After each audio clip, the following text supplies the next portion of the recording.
कभी आप ब्रह्म मुहूर्त में जगे? जगकर देखिए, संध्या होने के पश्चात जब रात्रि का अंधकार सारे संसार को धीरे धीरे अपने अंधकार में निगलने लगता है, तो यही अंधकार ब्रह्म मुहूर्त में भोर होने से ठीक पूर्व तनिक अधिक काला हो जाता है। कुछ समझे? हमारा जीवन भी कुछ ऐसा ही होता है। जब हमारे जीवन की समस्याएं अपने अंत पर होती है, तो यही समस्याएं एक भीषण रूप लेकर हमारे समक्ष प्रस्तुत हो जाती है और ऐसे परिस्थिति में अधिकतर लोग हार मान जाते हैं, भय खा जाते हैं। परंतु यदि आप हार न माने, भय न खाएं, दृढ़ रहें, निरंतर आगे बढ़ते रहें, तो प्रकाश के रूप में हमारा स्वागत करने के लिए सूर्य उदय सदा हमारे समक्ष प्रस्तुत रहेगा। आपने बरगद के वृक्ष को देखा है? जितना विशाल उतना दृढ़। पतझड़ में वो सूख जाते हैं, परंतु दुर्बल नहीं होते, टूटकर गिरते नहीं। और उसके विपरीत दलदल में उपजे वृक्षों को देखिए, वो दिखने में तो बड़े होते हैं, पतझड़ आए या शीत सदा हरे भरे होते हैं, परंतु इतने दुर्बल होते हैं कि जल धारा के हल्के से वेग से वो गिर जाते हैं। परंतु ऐसा क्यों होता है? कारण है जड़ें। जिसकी जड़ें दृढ़ भूमि में है, वो हर चक्रवात, हर ऋतुओं को सह लेता है, और जिसकी जड़ें दलदल में है, वो स्वयं की जड़ों को दुर्बल बना लेता है। कुछ ऐसा ही मनुष्य भी होता है, जो अधर्म, कुकर्म और असत्य की धरा पर उपजा है। वो समय की एक मार भी नहीं सह पाता, और जो मनुष्य सत्य, धर्म की धरा पर उपजा है, वो हर समस्या से अविचलित हो जाता है। अब आप पर निर्भर करता है कि आप क्या बनना चाहते हैं। हमारे जीवन में मित्र और शत्रु बड़ा महत्व रखते हैं। यदि गंभीरता से सोचा जाए तो ऐसा कोई क्षण नहीं जब हम अपने मित्रों के बारे में ना सोचते हो या फिर अपने शत्रुओं के बारे में। हमारा हर कार्य या तो हमारे मित्रों के हित के लिए होता है या फिर हमारे शत्रुओं के अहित के लिए। हम हर स्थान या तो अपने मित्रों के साथ होते हैं या फिर अपने शत्रुओं के साथ। कोई नहीं चाहता कि उनका शत्रु प्रसन्न रहे। हर कोई अपने शत्रु को नष्ट कर देना चाहता है, और ऐसा करने के लिए वो हर संभव प्रयास करता है। उसे आर्थिक, मानसिक और शारीरिक हानि पहुंचाने का प्रयास करता है। परंतु यदि मैं आज आपको ऐसा मंत्र सिखाऊं जिससे आप अपने शत्रु को सदा के लिए नष्ट कर दे तो, और वो मंत्र है मित्र बनाना। अपने सभी शत्रुओं को अपना मित्र बना लीजिए और आपके सारे शत्रु स्वतः ही समाप्त हो जाएंगे। मैं क्या कर रहा हूं? मैं दिए प्रज्वलित कर रहा हूं ताकि अंधकार को मिटा सकूं। अब आप कहेंगे कि इसमें कौन सी बड़ी बात है ना? परंतु इसमें महत्वपूर्ण बात समझने के लिए यह है कि मैं क्या नहीं कर रहा हूं, और मैं अंधकार नहीं कर रहा हूं। क्योंकि अंधकार को मिटाने के लिए प्रकाश का अस्त्र तो उठाना ही पड़ता है। बुराई को बुराई से नहीं, अच्छाई से जीता जाता है। अन्याय को अन्याय से नहीं, न्याय से लड़ा जाता है। क्रोध को क्रोध से नहीं, क्षमा का साथ लेना होता है। ठीक उसी प्रकार एक लोहा लोहे को काटता है, परंतु एक ठंडा लोहा ही गर्म लोहे को काट सकता है। इसलिए यदि आपको अपने जीवन में विजयी होना है, तो अपने शस्त्रों को, अपने अस्त्रों को सोच समझ कर उठाइए, क्योंकि एक अनुचित सोच परिणाम पर भारी प्रभाव डाल सकती है। आप सब सोच रहे होंगे कि ये क्या मैं करने लगा।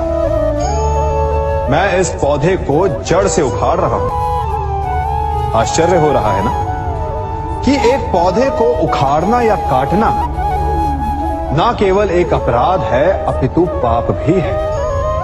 तो फिर मुझे ऐसा करने की क्या आवश्यकता पड़ गई? क्योंकि कई बार विनाश ही सृजन तक पहुंचाता है। यदि नया भवन बनाना हो तो पुराने भवन को गिराना पड़ता है। व्यवस्था को परिवर्तित करने के लिए क्रांति लानी पड़ती है।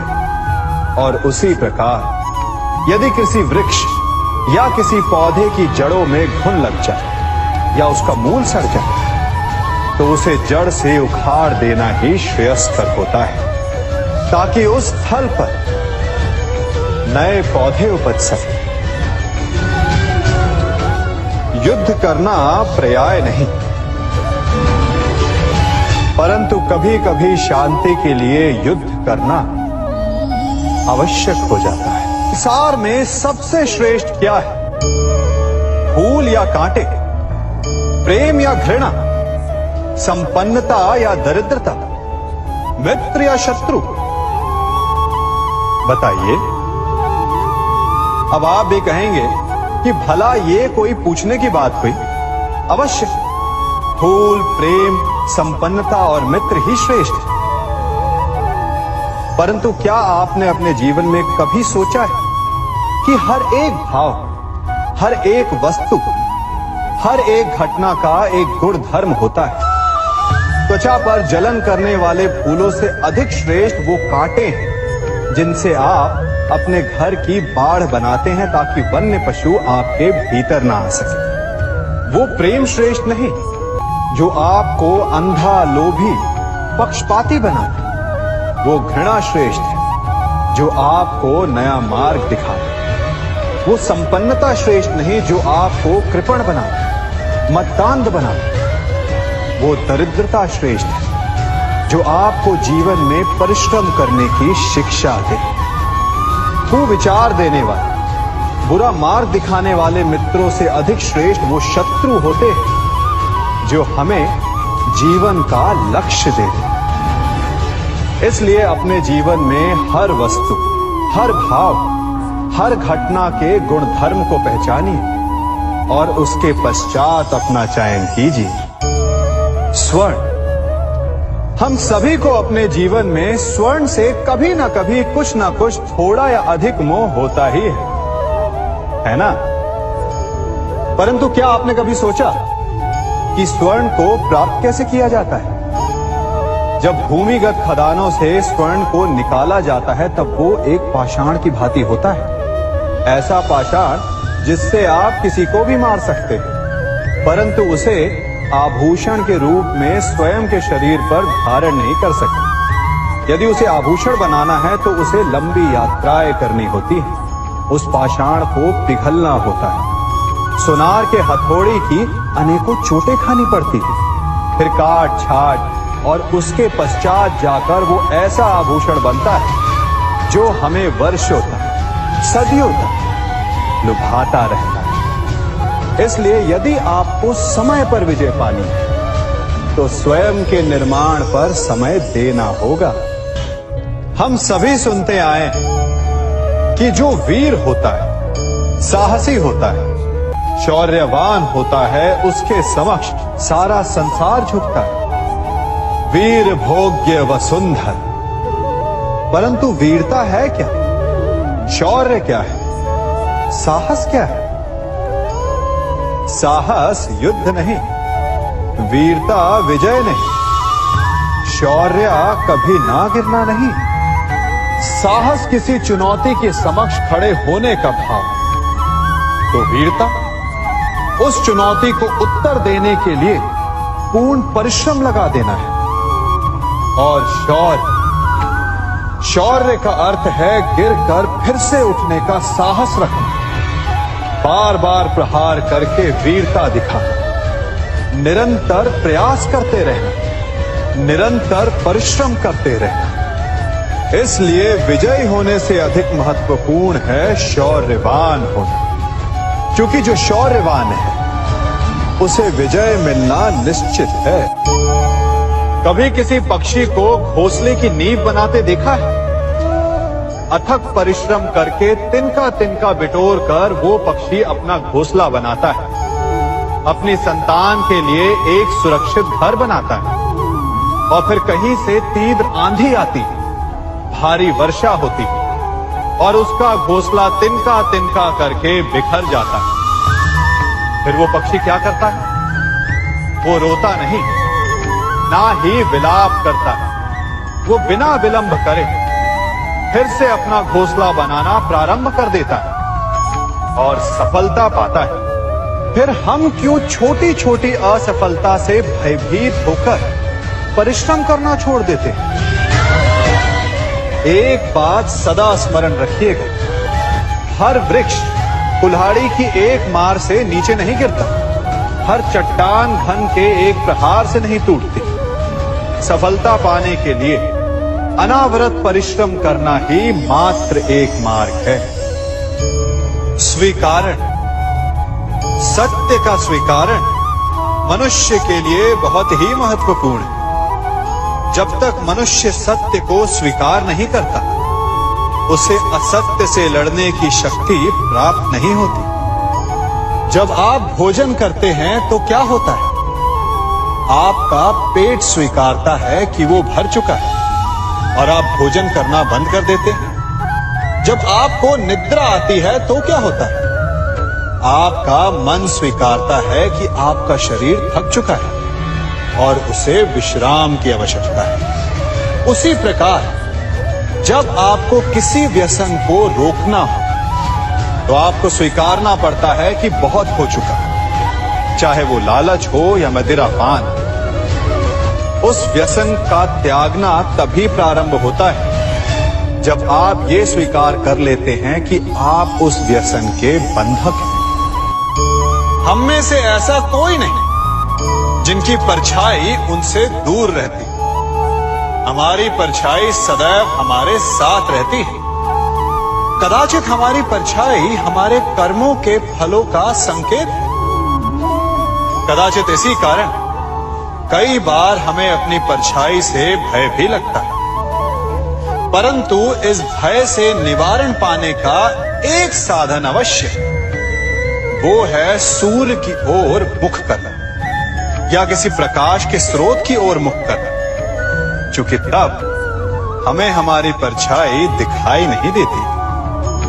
यदि इसे जीवन के संदर्भ में देखें तो ये प्रकाश का स्रोत शुभ कर्मों की चेतना है। यदि आपके मन में शुभ कर्म करने की इच्छा है तो आपको कभी भी अपने कर्मों के फल का भय नहीं होगा, क्योंकि यदि आपका मन शुद्ध होगा तो आपके कर्म शुद्ध होंगे और शुद्ध कर्मों का फल कभी अशुद्ध नहीं हो सकता। आज मैं आप सबको एक कथा सुनाता हूं। एक दिन प्रातः एक व्यापारी अपने घर से निकला। घर से निकलते ही एक बिल्ली ने उस व्यापारी का मार्ग काट दिया। व्यापारी घबरा गया। वो फिर से घर लौट गया और शुभ घड़ी की प्रतीक्षा करने लगा। और जब वो पुनः अपने घर से निकला तब वो वाहन जा चुका था जिससे राजा तक पहुंचकर उसे भेंट देनी थी। राजा को भेंट नहीं मिली। राजा क्रोधित हो गए। राजा ने उस व्यापारी का व्यापार बंद करवा दिया। इस कारण व्यापारी क्रोधित होकर घर पर अपनी पत्नी से लड़ बैठा। पत्नी अपने बच्चों समेत मैके वापस चली गई और उस व्यापारी के जीवन में यदि कुछ रह गया था तो केवल अंधकार। और इन सब का कारण वो उस बिल्ली को मानता रहा जिसने उसका मार्ग काटा था। ऐसा ही एक दूसरा व्यापारी राजा को भेंट देने निकला और उस व्यापारी का मार्ग भी एक बिल्ली ने काट दिया। वो व्यापारी तनिक घबराया, परंतु उसने आगे बढ़ना अधिक उचित समझा। राजा तक वो समय पर पहुंचा। उसने राजा को भेंट दी। राजा प्रसन्न हुए और राजा ने व्यापारी को अपना व्यापार बढ़ाने की अनुमति दी। स्वर्ण आभूषण दिए। जब व्यापारी घर पर पहुंचा तो पत्नी को आभूषण और अपने बच्चों को देने के लिए वस्त्र थे उसके पास। हर ओर प्रसन्नता थी।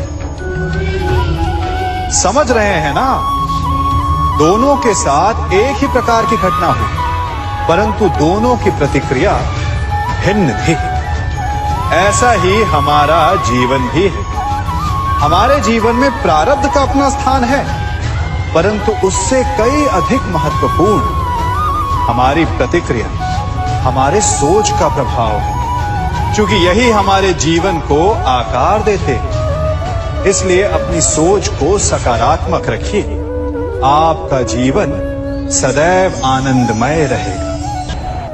आप इन दो पात्रों को देख रहे हैं। मेरे इस पात्र में जल है और ये पात्र मिष्ठान से भरा हुआ है। दोनों ही पात्र भरे हैं, परंतु देखिए, मिश्री को जल में मिला दिया, जल ने मिश्री को अपना लिया, मिश्री ने अपना अस्तित्व खो दिया। परंतु जल को अभिमान है कि उसका अस्तित्व अभी भी बना हुआ है। परंतु जो इस जल को चखेगा उसे अवश्य पता चल जाएगा कि ये जल अब वो जल नहीं रहा, ये अब शरबत बन गया।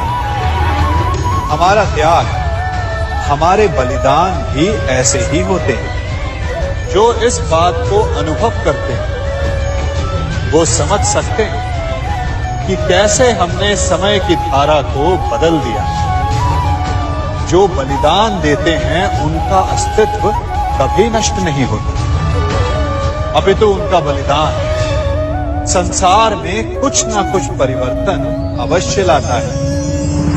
हम सभी कभी ना कभी, कहीं ना कहीं अपने जीवन में यात्रा अवश्य करते हैं। हमारी यात्रा में कभी पक्के रास्ते आते हैं तो कभी कच्चे रास्ते। पक्के रास्ते मनुष्य बनाता है और कच्चे रास्ते जानते हैं कैसे बनते हैं? चलते चलते बन जाते हैं। जब लोग एक स्थान से जाते हैं तो पैरों के दबाव से नीचे की घास कुचल जाती है। बार बार उस मार्ग से जाने से धीरे धीरे मार्ग स्वतः ही बन जाता है। और यही जीवन है, यही नियति है। जब आपके जीवन में आपको मार्ग ना मिले तो रुकिए नहीं, आगे बढ़ते रहिए और आपके पैरों के दबाव से मार्ग स्वतः ही बन जाएगा। हम सभी अपने जीवन में सफलता चाहते हैं, है ना? उसके लिए हम रात दिन परिश्रम करते हैं, कड़ी मेहनत करते हैं, परंतु फिर भी असफल हो जाते हैं। परंतु ऐसा क्यों होता है? कभी सोचा आप सबने? क्योंकि सफलता पाने का मंत्र बड़ा कठिन नहीं, बड़ा सरल है।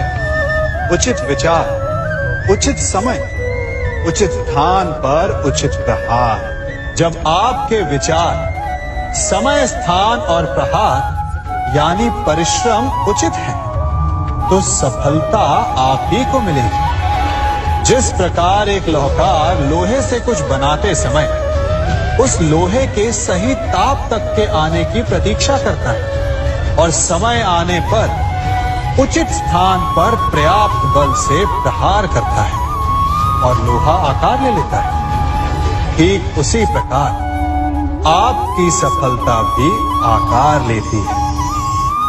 हम सभी को अपने जीवन में कभी ना कभी निराशा मिलती है, असफलता मिलती है और अधिकतर लोग इसके पश्चात भाग्य का रोना लेकर बैठ जाते हैं। कुछ कहते हैं कि जिस स्थान पर मैं हूं उससे कई ऊंचे स्थान पर होने के योग्य था, परंतु नहीं जा पाया।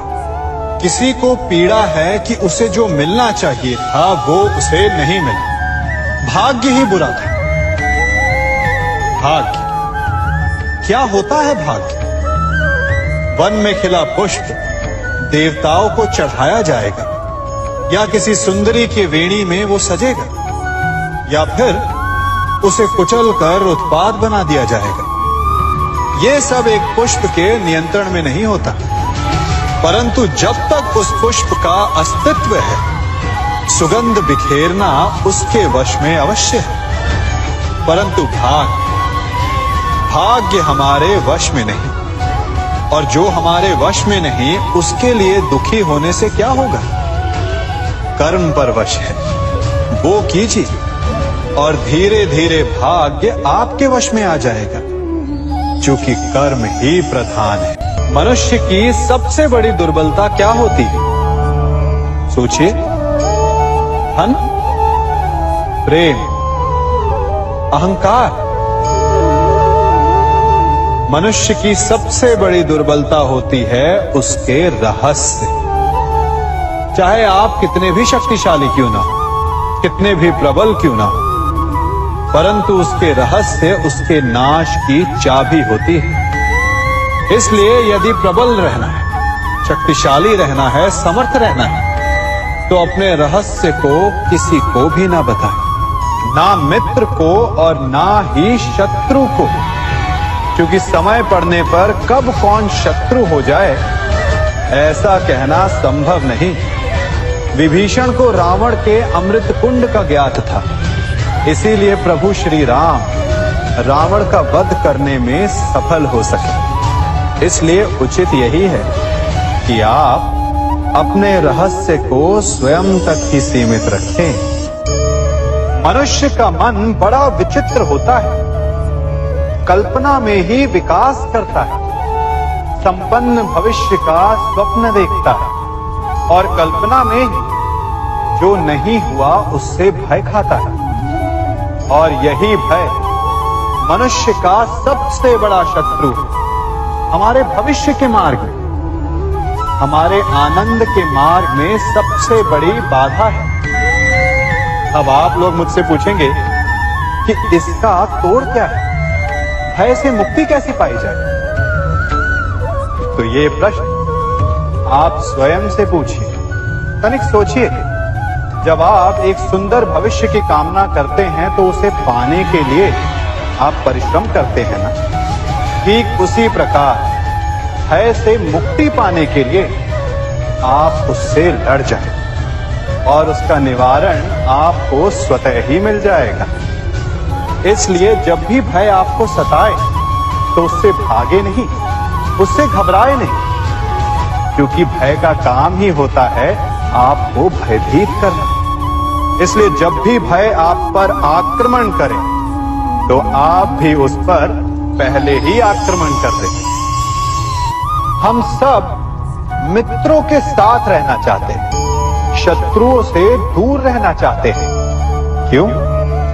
क्योंकि हमें जीवन में आनंद पाना है, जीवन में आगे बढ़ना है, स्वयं को संपन्न देखना है। और यदि किसी से भी आप पूछेंगे कि जीवन में सफलता पाने के लिए सबसे अधिक आवश्यकता किसकी होती है, तो हर एक आपको लगभग एक ही उत्तर देगा।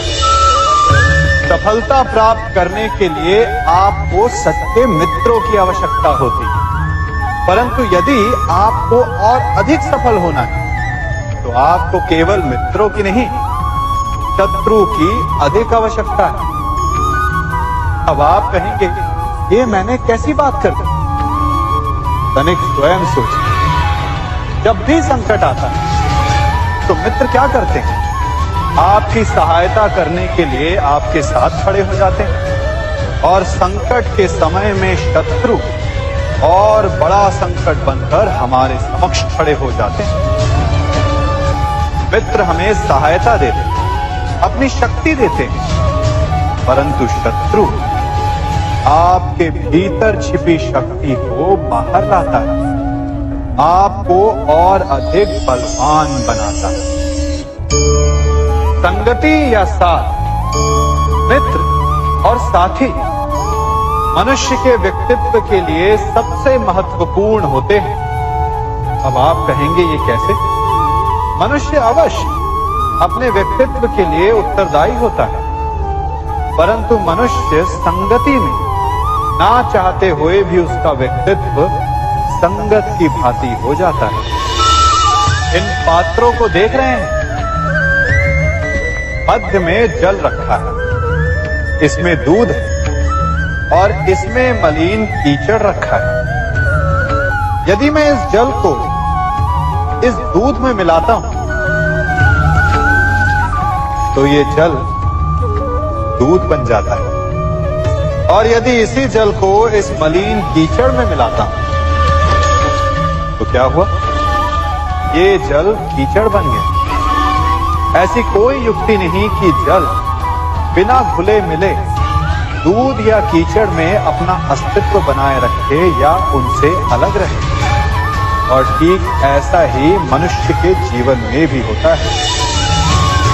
यदि एक गुणहीन व्यक्ति गुणवानों की संगत में बैठे तो उसे भी गुणवान समझा जाता है, सम्मान का पात्र समझा जाता है। और यदि एक गुणवान व्यक्ति गुणहीनों की संगत में बैठे तो उसे भी तिरस्कार मिलता है। इसलिए अपने जीवन में सदैव संगति सोच समझकर सावधानी से चुनिएगा। कभी खेत में किसी किसान को खेती करते देखा है? वो उसे सींचता है, उसे जोतता है, पशु पक्षियों से खेत की फसल की रक्षा करता है। परंतु एक बात का वो सबसे विशेष ध्यान रखता है कि कहीं खेत में खरपतवार ना उग जाए, क्योंकि एक खरपतवार खेत की सारी फसल को नष्ट कर सकती है। ठीक उसी प्रकार यदि वंश की कोई संतान खोटी निकल जाती है तो वो समूचे वंश का सर्वनाश कर देती है। इसीलिए संतान के लालन पालन में विशेष ध्यान देना आवश्यक होता है, क्योंकि संतान वो फसल होती है जो वंश के आने वाले समय को महान बना सकती है या फिर वंश का पतन भी कर सकती है। मनुष्य भी बड़ा विचित्र प्राणी है। अपनों से नीचे के स्तर के लोगों को वो हे दृष्टि से देखता है, उनका उपहास उड़ाता है, उनसे बार बार कहता है कि तुम्हारा कुछ नहीं हो सकता, तुम भविष्य में कुछ नहीं कर पाओगे। जब मनुष्य के पास धन संपत्ति मान होता है तो वो दूसरों का आदर नहीं करता, परंतु वो एक बात भूल जाता है कि उससे भी अधिक शक्तिशाली कोई अस्तित्व में है, और वो है समय। काल काल अपना चक्र कब बदलेगा ये कोई नहीं जानता। समय अपनी करवट कब लेगा ये कोई नहीं जानता। कोयला भी समय के साथ साथ हीरे में परिवर्तित हो जाता है। इसलिए जीवन में कभी भी किसी का भी उपहास नहीं उड़ाना चाहिए।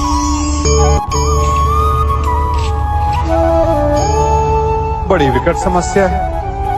मुझे स्मरण ही नहीं हो रहा कि इस गुच्छे की कौन सी चाबी इस ताले को खोले। बड़ी देर से प्रयास कर रहा हूं, परंतु ये ताला खुल ही नहीं रहा।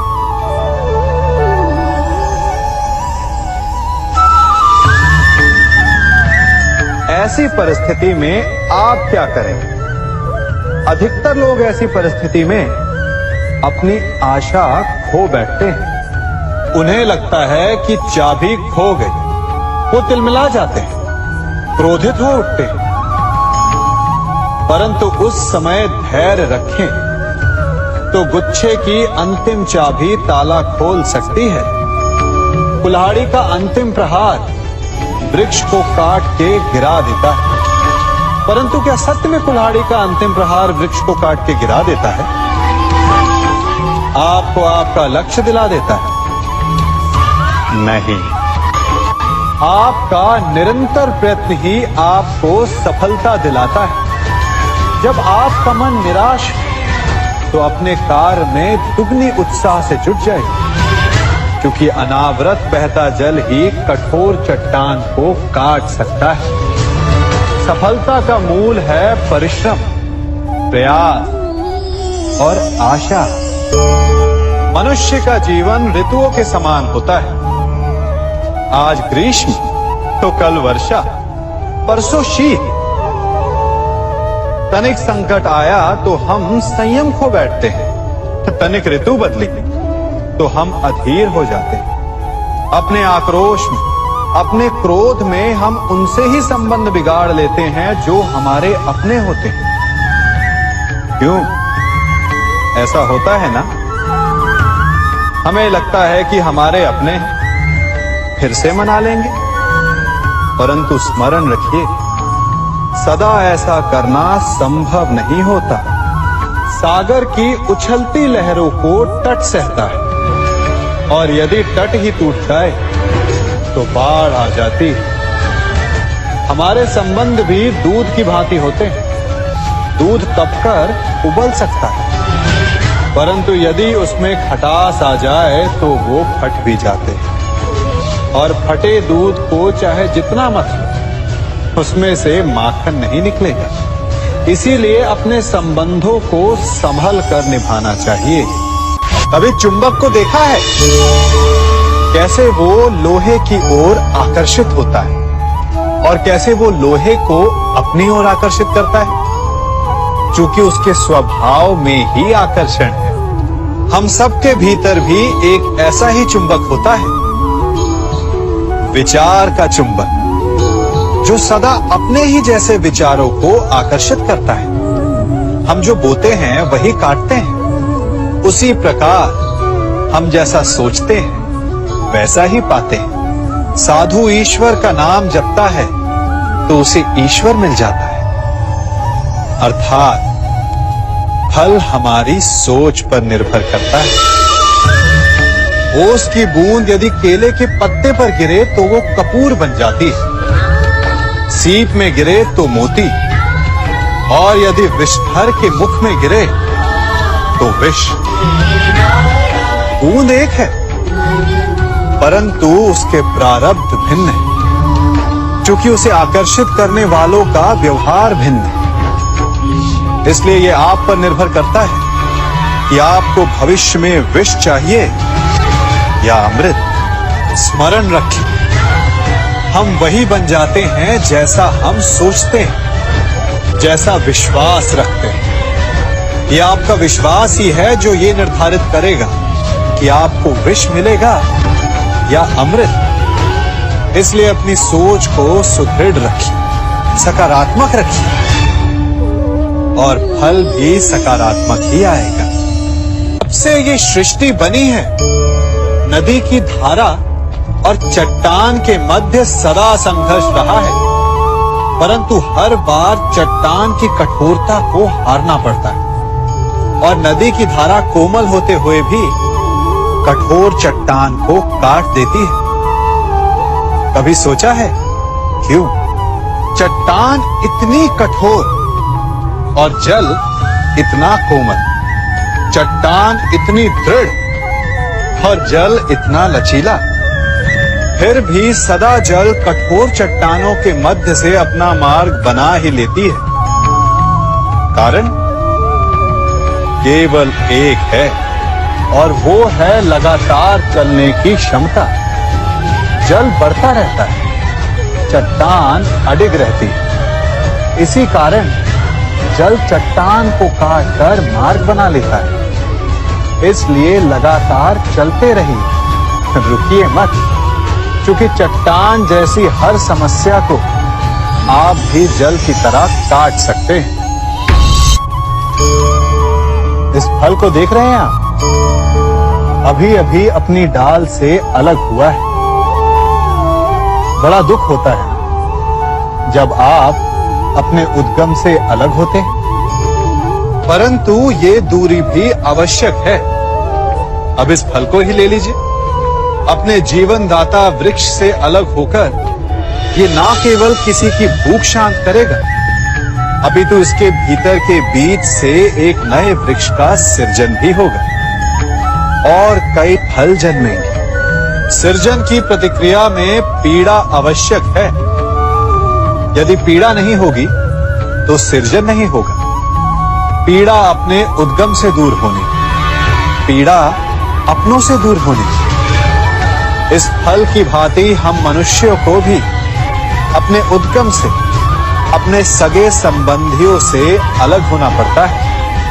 और यही अलगाव एक नए सृजन को, एक नई सृष्टि को, एक नए विकास को जन्म देता है। इसलिए ऐसे अलगाव से दुखी मत होइए, उसका स्वागत कीजिए, क्योंकि ये विकास की नींव है। अपराध वो भावना है जिसके कारण संसार में सदा दुख ही व्याप्त रहता है। हम सब अपराधियों से घृणा करते हैं, उन्हें कोसते हैं, परंतु क्या कभी विचार किया है कि कोई भी जन्म से अपराधी नहीं होता?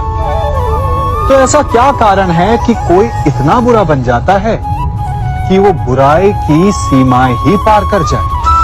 कारण है कामना। यदि कामना पर नियंत्रण ना रखा जाए, यदि कामना को पूर्ण करने के लिए परिश्रम ना किया जाए, तो वो तृष्णा में बदल जाती है, और तृष्णा लालच में, और लालच छल में, और छल करते ही मनुष्य अपराध की ओर अपने पग बढ़ा देता है। इसलिए ये अत्यंत आवश्यक है कि मन की कामनाओं पर नियंत्रण रहे। यदि मन पर नियंत्रण रहेगा तो अपराध पर स्वयं ही नियंत्रण हो जाएगा। हम सबका मन करता है कि हम जीवन में ऐसे शिखर पर पहुंचे जहां हमसे ऊपर कोई ना हो, जहां हमें कुछ करने की आवश्यकता ना पड़े, है ना? कुछ लोग इस शिखर पर पहुंच भी जाते हैं, परंतु उनका मन सदा विचलित रहता है। इतनी मनोरंजक बात है ना कि जिस विश्राम को पाने के लिए हम इतनी मेहनत करते हैं, इतना परिश्रम करते हैं, वो हमें मिलता ही नहीं। कारण स्वयं सोचिए, वन का राजा होने के पश्चात भी सिंह को अखेट के लिए परिश्रम क्यों करना पड़ता है? सोचिए, मैं बताता हूं। क्योंकि राजा होने का अर्थ ये नहीं कि वो सदा सोता रहे और मृग स्वयं उसके समक्ष आकर कहेगा कि आइए महाराज, मुझे खाकर अपनी भूख मिटाइए। तो समझ लीजिए, कार्य आपके परिश्रम से संपन्न होते हैं, केवल कामना से नहीं। यदि आप नीचे हैं तो सदा स्मरण रखें कि आपका परिश्रम ही आपको ऊंचाइयों पर ले जाएगा, और यदि आप ऊंचाई पर, तो वहां पर भी रहने के लिए आपको निरंतर परिश्रम करते रहना होगा। अर्थात परिश्रम से मुक्ति नहीं है, क्योंकि परिश्रम ही जीवन है। सबसे अधिक महत्वपूर्ण क्या है? जीवन, या जो जीवन में पाया, यात्रा, या यात्रा पूर्ण करने के बाद पाया गया लक्ष्य, कर्म या उसके फल? बहुत ही महत्वपूर्ण परंतु विकट प्रश्न है ना? परंतु तनिक धीरज से सोचेंगे तो इसका उत्तर अधिक कठिन नहीं है। यदि जीवन यात्रा है तो उसका लक्ष्य क्या होना चाहिए? स्वयं सोचिए। मान, संतान, धन? नहीं ना। अंतिम लक्ष्य है परम आनंद, और ये अचानक से नहीं मिलता। इसे पाने का केवल एक ही उपाय है, और वही आपका कर्म, वही आपकी यात्रा भी, और वही आपका प्रारब्ध भी है। और आपको कौन बताता है कि आपके लिए सही क्या है? वो है आपका मन, जो मस्तिष्क की भांति हानि और लाभ नहीं सोचता, जो आपको ये बताता है कि शुभ किसमें, संसार का कल्याण किसमें, आनंद किसमें। यदि आपका मन संयमित है तो वो आपका सबसे महत्वपूर्ण मार्गदर्शक है। जो आपकी यात्रा, आपका लक्ष्य, आपके कर्म और उसके फलों को सबको शुभ बना सकता है।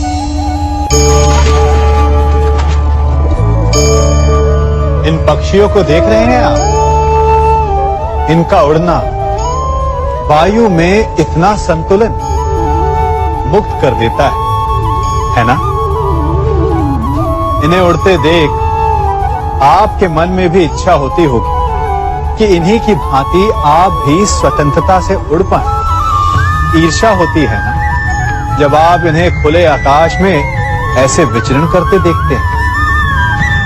पर कभी सोचा है इस उड़ान को, इस स्वतंत्रता को पाने के लिए कितना परिश्रम, कितना अभ्यास किया होगा इन्होंने? आकाश में उड़ने से पूर्व धरती पर कितना गहन परिश्रम किया होगा इन्होंने। इनके माता पिता ने पहली बार जब इन्हें पंख फड़फड़ाने को उकसाया होगा तो कितनी बार गिरे होंगे। पहली बार वायु में उड़ते समय कितना भय लगा होगा इन्हें।